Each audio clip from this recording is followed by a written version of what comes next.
Voy a pasar a exponer, previo a hacer una introducción, las 5 razones por las cuales las elecciones en Nicaragua son una farsa, pero previamente hay que entender una cuestión histórica.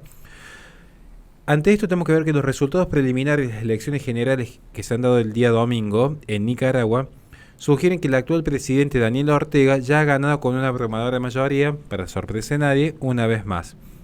Esto lo dio a conocer el Consejo Supremo Electoral, el CSE, este lunes a cerca de las 3 de la mañana, horario local, y se informó que con el 50% de las mesas escrutadas, su partido, el Frente Sandinista de la Liberación Nacional, había obtenido un 75%, técnicamente 74,99% del apoyo a nivel nacional. Ortega se enfrentó en unos comicios políticos tildados de colaboracionistas, con más de 30 líderes opositores presos. Digo colaboracionistas porque a veces es para que lo puedan entender en el dialecto de ellos. Se dice como la falsa oposición, una oposición comprada, como más de lo mismo, algo muy parecido a lo que pasa en Argentina, ¿no? Entonces acá lo que se ve que había 30 líderes, verdaderos líderes, opositores presos, digamos, y entre ellos había también incluso 7 precandidatos presidenciales. Básicamente te enfrentas al régimen,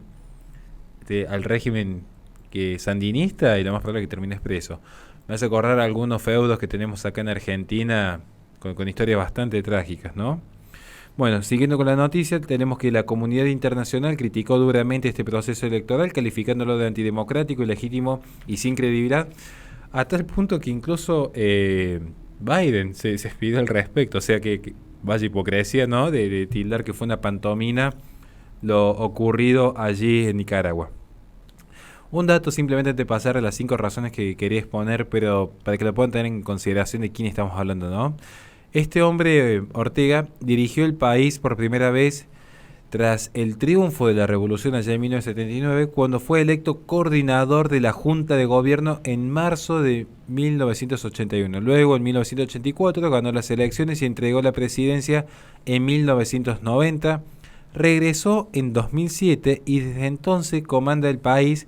Ortega lleva más tiempo en el poder que cualquiera de los Somoza, la dinastía que duró más de 40 años en Nicaragua y que el propio Ortega ayudó a derrocar. O sea, estamos hablando de, muchos dirían, un feudo kirchnerista acá en Argentina. Literalmente es lo mismo. Por eso me llamó mucho la atención la noticia que quise compartir. Bueno, 5 razones, gente, por las cuales es realmente una pantomima, una farsa, una burla la democracia en Nicaragua.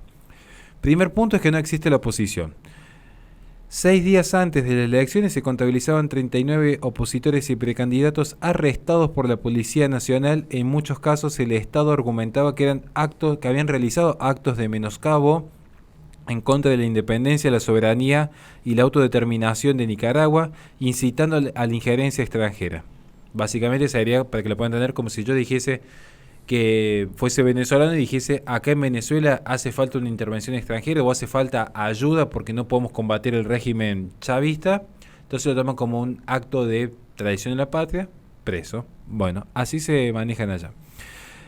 Siguiendo en ese punto, digo, para hacerlo en forma un poco más compleja todavía, ha habido una turba de legisladores que ya desde el 2020 habían aprobado lo que se llamaba la Ley de Defensa de los Derechos del Pueblo a la Independencia, la Soberanía y la Autodeterminación. Pareciera que le pagaran por más palabras que ponen las leyes, donde ya se había aprobado justamente a fines del 2020 que permitía este tipo de arrestos a opositores.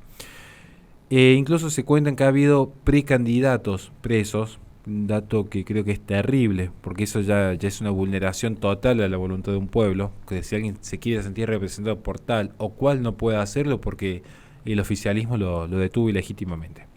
Segundo punto que es importante de considerar, que es el siguiente: la CSE, que se entiende lo que nombramos recién, está al servicio pleno de Ortega y Murillo. Es decir, esta institución, que está conformada por 10 magistrados, 6 de ellos están completamente alineados en forma pública y visible hacia el Frente Sandinista de Liberación Nacional, partido dirigido justamente por Ortega, por su esposa Rosa Murillo, y que incluso la llaman a Rosa Murillo con un dato como copresidenta, para que vean lo que es realmente un feudo, está concentrando todo el poder en la familia. y han utilizado justamente este organismo para empezar a erradicar partidos opositores. Estoy pensando rápidamente que luego de la reforma en 2014 se ordenó, permitió justamente eliminar por completo lo que era el Partido Libre Constitucionalista. También desaparece el Partido Conservador, yo voy a hablar de eso al respecto, pero digo, esto lo que hace es impedir la conformación de nuevos partidos políticos o de nuevas figuras. Algo que incluso se ha visto aquí en Argentina, cuando en proceso se ha armado un partido político, de repente la justicia electoral, curiosamente, algunos los dejan armar sus partidos sin siquiera presentar una ficha autenticada de afiliación, y a otros les han pedido hasta el teléfono del abuelo para verificar que las fichas sean reales. O sea, con pequeñas artimañas, de repente es curioso cómo algunos partidos políticos sin votos sobreviven y otros partidos políticos con presencia terminan desapareciendo en poco tiempo o que ni siquiera llegan a formarse como tales jurídicamente hablando.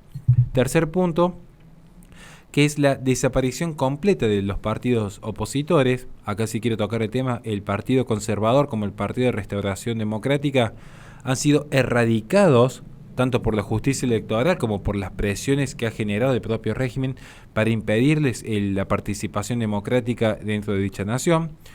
Y creo que este tema no es menor porque se está viendo constantemente cómo se utiliza esta vía, estos organismos en torno de democráticos o para salvaguardar la democracia, para justamente cercenarla, para, en ese sentido, eliminar toda expresión de voluntad popular y que sea un simple acto burocrático, administrativo, jurídico, en el que unos pocos pueden acceder a la disputa real del poder. El cuarto punto es que no existe prensa ni observadores internacionales. Esto es algo también concreto que ha pasado recientemente. No hubo acreditaciones, esto lo tomo tanto de medios como CNN, New York Times o El Heraldo, que no han sido acreditados para poder ser observadores internacionales, algo que es muy común, que sucede en una nación medianamente saneada. Bueno, en Nicaragua no hay posibilidad de que alguien de prensa, pienso nosotros fuéramos con nuestros carnets de prensa hacia Nicaragua, no podríamos entrar a ninguna auditoría electoral. Tenemos vetado la posibilidad de poder ver si en efecto es real o no, cómo se están contabilizando los votos, si el proceso es transparente, si la justicia electoral está funcionando conforme a derecho. Bueno, erradicado por completo todo proceso tanto de prensa como incluso observadores internacionales certificados. Estoy pensando en la OEA, la Unión Europea, que tampoco tenían permitido la revisión del proceso. Y el quinto punto es la nula campaña electoral, porque en torno al COVID fue la excusa perfecta para que el oficialismo prohibiese cualquier tipo de campaña opositora y sin embargo ellos con esos anuncios de Estado oficial sí podían seguir haciendo campaña. Entonces, claro, uno diría, el oficialismo hace campaña y el oficialismo dice, no, estoy anunciando que hemos inaugurado una obra que es un acto de Estado. Pero ustedes opositores no pueden hacer campaña porque no pueden haber contacto estrecho, no pueden haber reuniones, tenemos que salvar vidas, entonces cada uno quede encerrado en su casa y dejen que nosotros nos hagamos cargo de la política. Bueno, una noticia breve, simple, sencilla, pero que quería simplemente compartir con la audiencia hoy de por qué las elecciones en Nicaragua son un fraude. En 5 puntos muy sencillos podemos ver que lamentablemente hoy en Nicaragua la democracia no existe.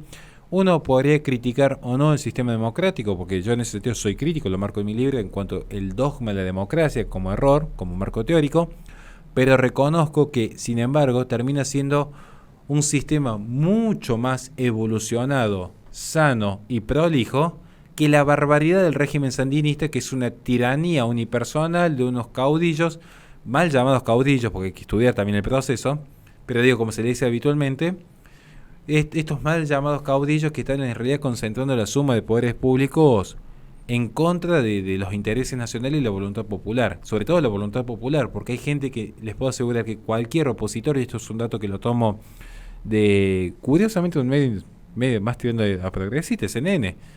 Si hoy un candidato opositor se presentase, las estadísticas muestran, según consultoras privadas, que ganaría las elecciones con 40 puntos cualquier candidato opositor y terminaría Ortega con 20 puntos reales. Y sin embargo vemos que después de la elección tenemos unos 75 puntos en favor de Ortega. Entonces, ¿qué está sucediendo? Bueno, que es una farsa lo que hay en Nicaragua, así que mi plena solidaridad con la gente de allí.